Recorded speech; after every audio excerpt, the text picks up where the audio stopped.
Hey, what's up, guys? Blade Armor Ginger. Gonna be talking kind of about the upcoming meta game. What's gonna be popular? What's gonna be popular post primal? Because post primal is gonna be where all hell breaks loose, kind of, where the meta shifts hugely. So first up, we're gonna talk about Boojins. Boojins are a good deck. I mean, Konami's been supporting them pretty well. And in Post Primal, they're getting a pretty insane new Beast Warrior. And I know versions have been consistently topping. And I mean, basically, they have Yamato. Yamato is the amazing card of the deck. You play 3 Yamato no matter what. Yamato allows you to grab something, grab your crane. That way you can get over whatever you need to, and then pitch your hare or your turtle into the grave.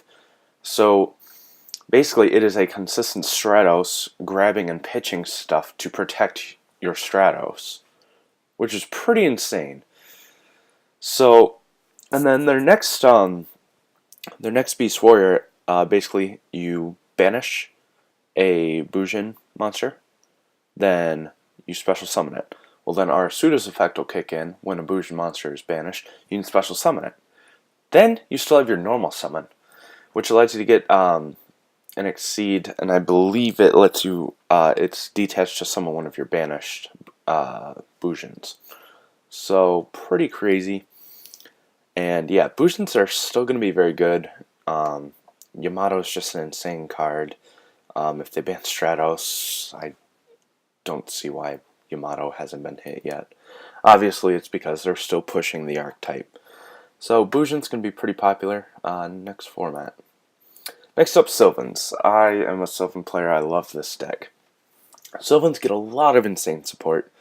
You got your Sage Ikoya, which is basically kind of a summon from hand wolf.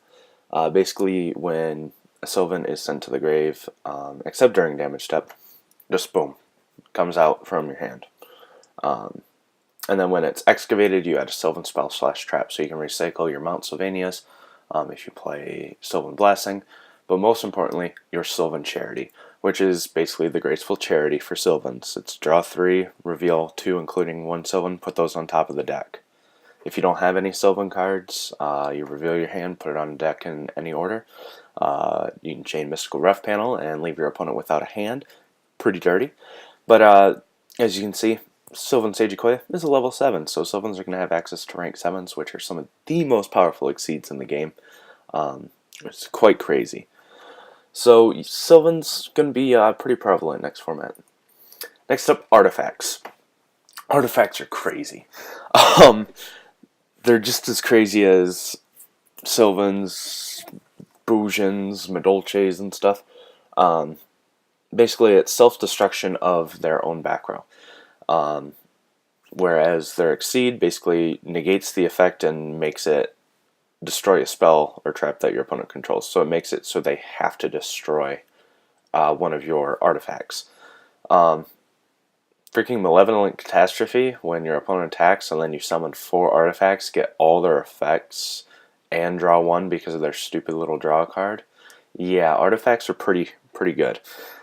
So really any of the artifacts, if you pack them, it's going to be probably money.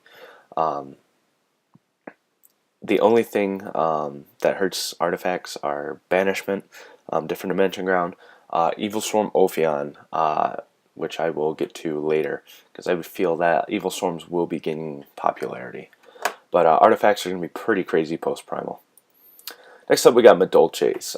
If you don't know, Madolches get a pretty darn good support card in Primal Origins, Madolche and Jelly, which basically lets you to tribute itself to special summon a Madolche monster from your deck, which you then go into Hoot Cake effect to banish the Jelly.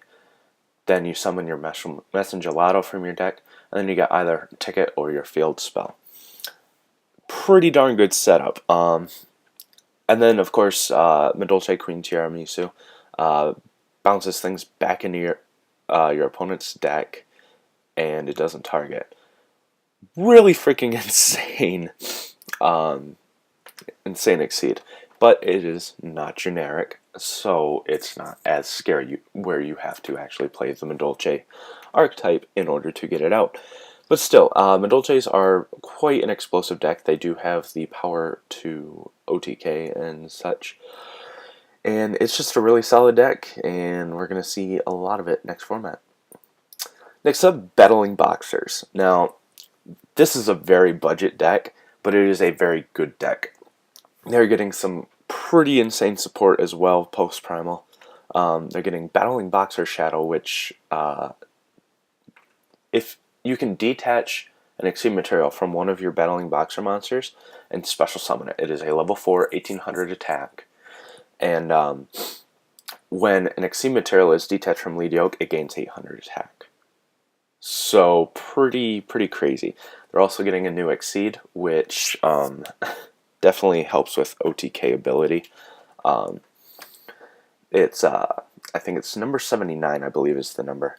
I don't know the name off the top of my head, but once per turn you can attach a Battling Boxer monster to it. It gains 100 attack for each Exceed material, and when it is sent to the graveyard, special summon Battling Boxer monsters equal to the number of materials. So you can summon your 3 Glassjaw, your Spar, and stuff like that, and then you get to attack with them. If that gets Mirror Forced, you get to special summon all those and attack with them. Pretty insane, and then you can go for your Lead Yoke plays. Nothing really else too super about Battling Boxers. Lead Yoke's just an insanely good Exceed monster. So yeah, Battling Boxers, very budget deck, and definitely going to see some play next format. Next up we have Dark Worlds. Not Dark Worlds. Dark Worlds are like the anti-meta deck right now. They have been consistently topping lately. Most people are running triple skill drain because guess what? Dark Worlds don't care. It's all graveyard stuff. But everyone knows, unless you're playing the deck, you hate Dark Worlds. Dark Worlds are annoying because they get around skill drain. They discard and they have draw power and Hobening and yeah. And it's so easy to special summon Grapha. Basically, if you don't stop their normal summon, Grapha's coming out. So quite crazy, and just it's a good deck. I mean, there's not much else to say. It's a very good anti-meta sort of deck, and it has been seeing a lot more play with the current meta state. Speaking of anti-meta, Ophion, Evil Swarms. Basically, level 5 or higher monsters can't be special summoned. Artifacts are all level 5. You set them in your spell and trap zone and wait. So, yeah. Pretty crazy. This is basically the artifact killer. It's just kind of that anti-meta deck. You safe zone your Ophion, blah, blah, blah, blah, blah. You protect your Ophion at whatever cost you can. And, yeah, it's still a decent deck. I do feel it will see more play once, Sylvans and artifacts and stuff like that are more prevalent and such like that. So definitely going to be another anti-meta option. Next up, Mermails. Now, Mermails have taken a hit on the ban list. They have lost Gund. No, not Gund. Yeah, Gund. Gund to 1. Yeah, Lind. Lind is the other one that I wanted to hit. But they have gotten Gund hit to 1. Gund is basically when it's discarded, special summon a Mermail from your grave. Decent hit, but you know what? People only played like 2 of those. So, I mean, 1 is not a super insane, oh my gosh, this deck is dead hit. I would have liked to see Teus or Teus, Sphere, or Lind hit is what I would have preferred. The deck is still very good. It's just the Merlantian combo. It's still a solid deck. Don't think it's dead just because Gund got hit to 1. So if you were thinking about playing Mermails, it's still fun to play them. I do feel like that they will get hit in the future still, because they've been around for a while, and Konami is going to want to get their newer stuff pushed, kind of, and that's kind of how I feel Mermails are going to go. Next up, Brotherhood of the Fire Fists. Uh, I'm fine with Wolfbark being hit and all because that is such a good card. I already got rid of all mine, so I'm fine with Wolfbark being hit. Not really much of a Fire Fist fan. But Bear is so freaking good. Just when it inflicts battle damage, boom, you set your Tenki, your Tensu, whatever else, 10 something that you play. Bear, I felt, should have been hit. If anything, I could have seen Bear to 2 and Tenki to 2 just to kind of hit the deck a little bit. And even at that point, Wolfbark to 2 would have been fine. But this deck just gets so much advantage. Bear pop the one monster you were able to get out and then attack you directly for 16, able to set another Fire Fist spell or trap card, and then activate it, get that effect, and then Bear's just going to pop that to pop your monster again.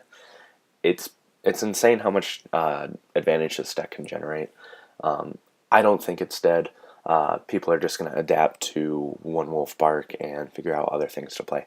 3.5 will probably become relevant sooner than we know. Next up, Geargias / Geargia Katakuri's. I guess some people are thinking about trying to do just pure Geargias, which is completely fine because I like to see decks be played how they're supposed to be played. I like to see decks played how they're not supposed to be played. Creativity is my favorite thing in Yu-Gi-Oh! Just saying new ideas that people have. Geargia Armor is a freaking insane card. But, excuse me, guys. With the Geargia Katakuri, they slipped through this ban list. I feel, if anything, either Armor, Geargia Gear, or Birdman should have been hit. A lot of people disagree with me on Birdman. I understand Birdman is at 1, and it's on that kind of fence line of possible ban or just keep it at 1.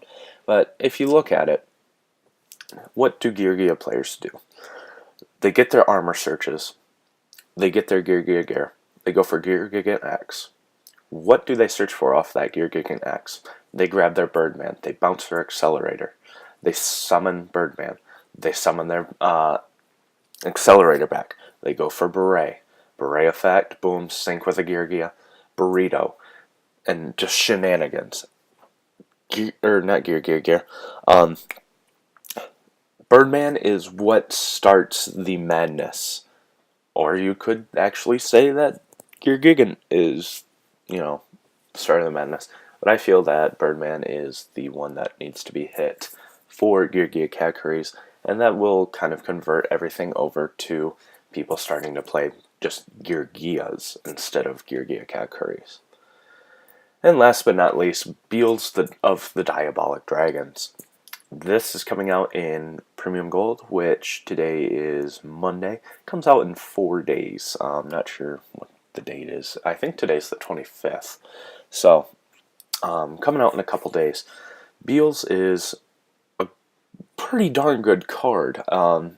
Easiest way around it are things that don't target, things that banish, and breakthrough skill. Breakthrough is what wrecks this card. But a lot of people are starting to pick up Destiny Hero. I forgot his name. I forget his name. But it's the level 6 where you banish it and special summon from your deck. I can't remember his name for the life of me. Then you go Plague Spreader Zombie, boom to the top, boom, there's your Beals.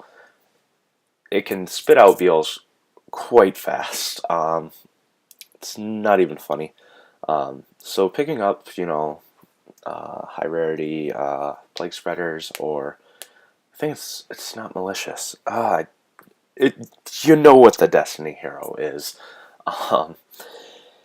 But this could definitely see some play, because this card is really, really good.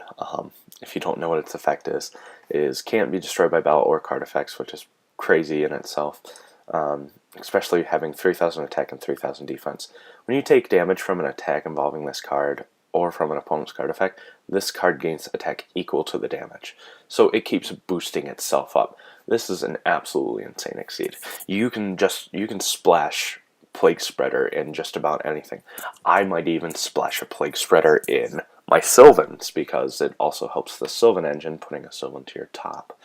But if I get my hands on a Beals, I might actually do that, because this is a very powerful good gosh, Synchro monster, which you never know, people might kind of do a Hovening for Plague Spreader Zombie or something like that. But definitely a powerful, almost said Exceed again, powerful Synchro for the metagame. So guys, what are you guys going to be playing this format, whether it be post-Primal or kind of the period before Primal comes out? Let me know in the comments section below. And I mean, I know we just had our ban list, but what did you want to see hit on the ban list that did not get hit? Or what do you think shouldn't have been hit? What do you want to see on the next ban list? All depending on how this metagame goes. Because once Primal comes out, lots going to change. So guys, hope you enjoyed the video. This is Blade Armor Ginger, signing out.